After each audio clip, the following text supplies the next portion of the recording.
ओम नमः शिवाय. परमपूज्य गुरुदेवता श्री कलावती माता लिखित परमार्थ मार्गदर्शन भाग दुसरा. सत्वशील राजे. पुस्तक वाचन. नमन करीतो अनंता, सुमन वाहतो श्रीकांता, ठेवितो चरणावरी माथा, जय जय यदुवीर समर्था.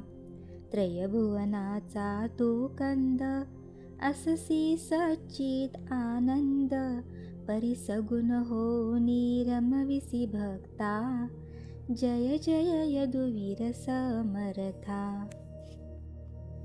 बाळ गोपाळां सूचना. विश्व सरोवरात उमलत असलेल्या कमळांनो, भेदभावरहित स्थितीत सदा हसत नाचत खेळत असणाऱ्या बाळगोपाळांनो, तुम्ही लवकर उषःकाळी उठा उठा.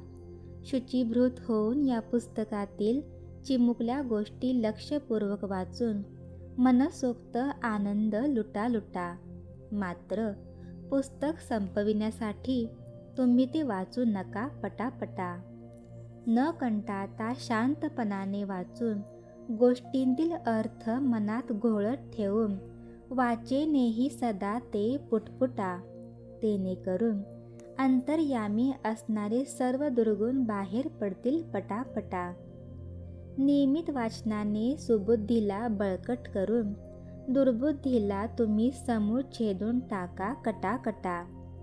या वयापासूनच परमेश्वर चरणी लीन व्हा आणि त्याच्या अवकृपेपासून सत्वर सुटा सुटा. देव व देवस्वरूप संत यांच्या गोष्टी वाचल्या तर घरातील वडील माणसे रागावतील या भीतीला मागे हटा हटा. संत सद्बोध वाचून आपली मुले बुद्धिवंत, नीतिवंत, शीलवंत, यशवंत व कीर्तिवंत व्हावी या त्यांच्या आशेचा मार्ग मोकळा करा तुम्ही झटाझटा. देवाचा तुम्हाला आशीर्वाद मिळून जेव्हा तुम्ही हरिप्रेमामृताचे घोट घ्याल गटागटा, तेव्हा तुमचा आनंद तोच माझाही असल्याने मी हर्षभरे टाळी वाजवीन सटासटा. परमार्थ मार्गदर्शन भाग दुसरा. सत्वशील राजे. प्रार्थना. हे विश्वजनका, विश्वंभरा, विश्वपालका, विश्वेश्वरा, माझ्या मनाची चंचलता दूर कर. हे सर्वव्यापी, सर्वसाक्षी, सर्वोत्तमा, सर्वज्ञा, तुला ओळखण्याचे मला ज्ञान दे. हे प्रेमसागरा, प्रेमानंदा, प्रेममूर्ते, प्रेमरूपा, माझे दुर्गुण नाहीसे करून शुद्ध प्रेमाने हृदय भरू दे. हे ज्ञानेशा, ज्ञानमूर्ते, ज्ञानांजना, ज्ञानज्योती, तुझ्या चरणी माझी श्रद्धा भक्ती दृढ कर. हे मायातीता, मायबापा, माया चालका, माया मोहरणा, समदृष्टी आणि अढळ शांती मला दे. हे कमलनयना, कमलाकांता, कमलानाथा, कमलाधीशा, माझ्या नेत्रांना सर्व स्थावर जंगमात तुझे दर्शन घडू दे. माझे कान तुझे कीर्तन श्रवण करू देत. हे पतितपावना, परमेशा, परमानंदा, परमप्रिया, माझ्या हस्ताने तुझी पूजा घडू दे. तुझ्या भोवती माझे पाय प्रदक्षिणा घालू देत. हे गुरुनाथा, गुरुमूर्ते, गुरुराजा, गुरुदेवा, माझे मन निरंतर तुझे ध्यान करू दे. तुझ्या चरणकमली मला अखंड थारा दे. 1. अंबरीश राजा. सूर्यवंशामध्ये अंबरीश नावाचा एक राजा होऊन गेला. तो सत्शील व सदाचरणी होता. अंबरीश राजा हा मोठा वैभवशाली होता. इहलोकीचे वैभव कितीही असले तरी पावसाळ्यात दृष्टीस पडणाऱ्या सूर्यकिरणांप्रमाणे क्षणिक टिकणारे असल्याने ते प्राप्त झाले असता मनुष्य सदा सुखी राहू शकत नाही.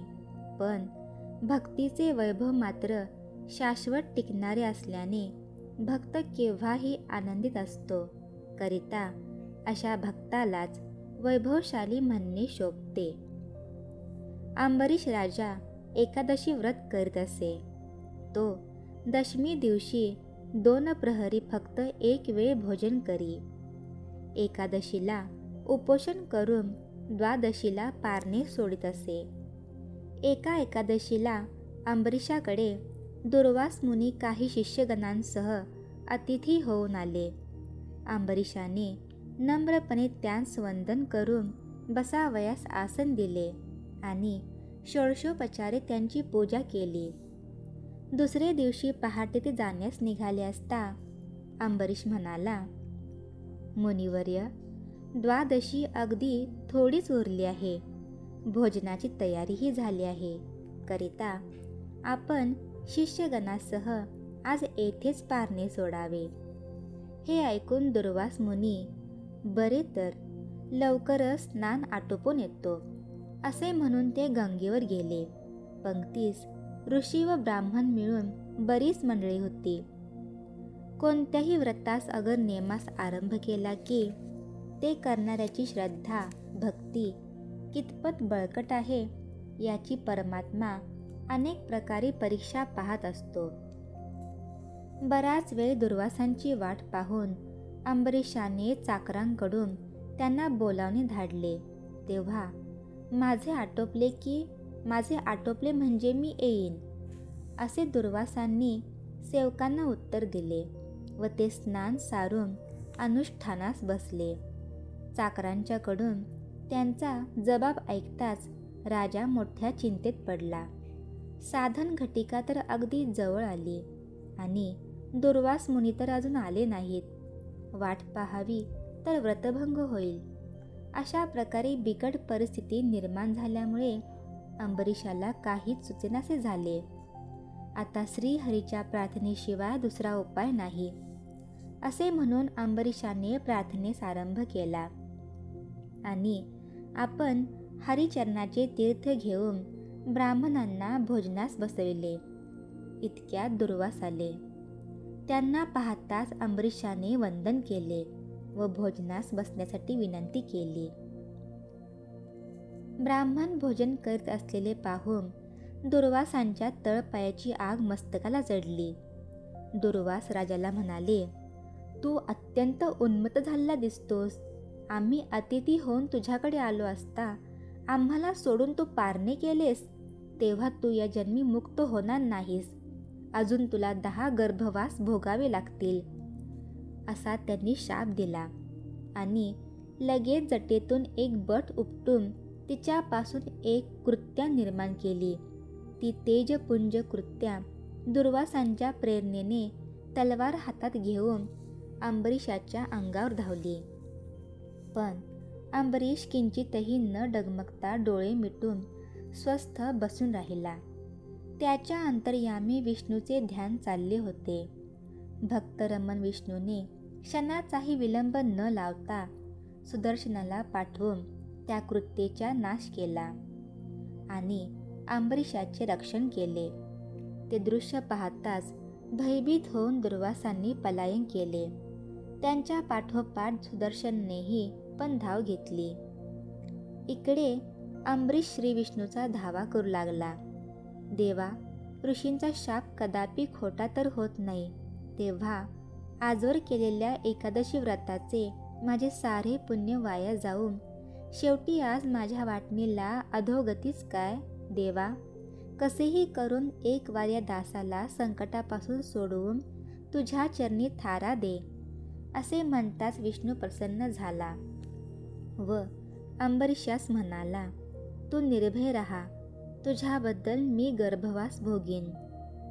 सुदर्शनापासून आपली सुटका व्हावी म्हणून दुर्वास फिरू लागले. पण कुठेही गेले तरी सुदर्शन त्यांची पाठ सोडीना. शेवटी ते सत्यलोकात गेले आणि ब्रह्मदेवाजवळ प्रार्थना करू लागले. ब्रह्मदेव म्हणाला, हे काम माझ्याकडून साध्य होणार नाही. कदाचित कैलासाधिपती महादेव तुमचे संकट निवारण करू शकतील. करिता तिकडे तुम्ही जाऊन पहा. त्यावर दुर्वास शंकरांकडे गेले. शंकर म्हणाले, बाबा, माझे त्रिशूल मी आवरीन, पण विष्णूचे सुदर्शन आवरणे मला शक्य होणार नाही. त्याकरिता वैकुंठात जाऊन विष्णूजवळच तू विनवणी कर. शेवटी दुर्वास विष्णूजवळ गेले.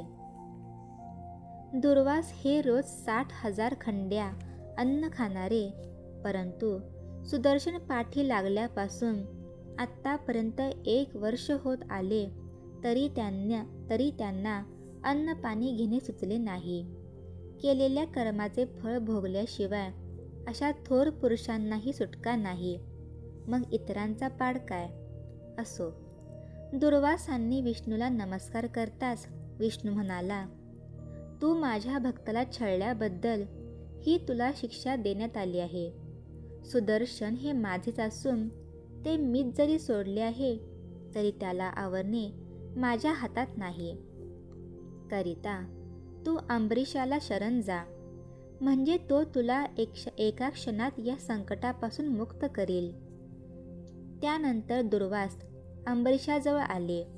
तेव्हा सुदर्शनापासून दुर्वासांची सुटका करण्याकरिता राजांनी विष्णूची प्रार्थना केली. तोच विष्णूने सुदर्शन आवरले. त्यानंतर अंबरीशाने दुर्वासांना स्नान करविले आणि त्यांच्यासह आपण भोजनास बसला.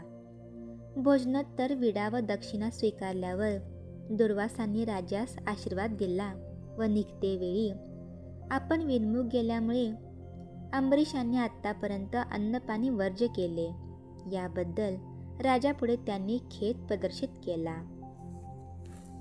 अंबरीशाच्या भक्तीपुढे दुर्वासांचे तपसामर्थ्य फिके पडले. यावरून तपश्चर्येच्या सामर्थ्यापेक्षा भक्तीचे सामर्थ्य अधिक श्रेष्ठ आहे असे सिद्ध होते. गुरुकृपेशिवाय केवळ तपश्चर्येच्या योगाने अविचार नष्ट होत नाही. अविचाराने क्रोधाधीन होऊन दुर्वासांनी अंबरीशाला याच जन्मी मुक्त होण्यासाठी, जरी तू परमेश्वराची भक्ती करत आहेस तरी तुला अजून 10 जन्म घ्यावे लागतील, असा शाप दिला. परंतु ऋषींचा शाप असत्य होत नसल्याने अंबरीशाच्या भक्तिस्थ ते गर्भवास आपण भोगावयाचे असे देवाने ठरविले आणि आपल्या भक्ताला विनाकारण शाप दिल्याबद्दल दुर्वासांच्या पाठीमागे सुदर्शन सोडले. श्री सद्गुरुनाथ महाराज की जय.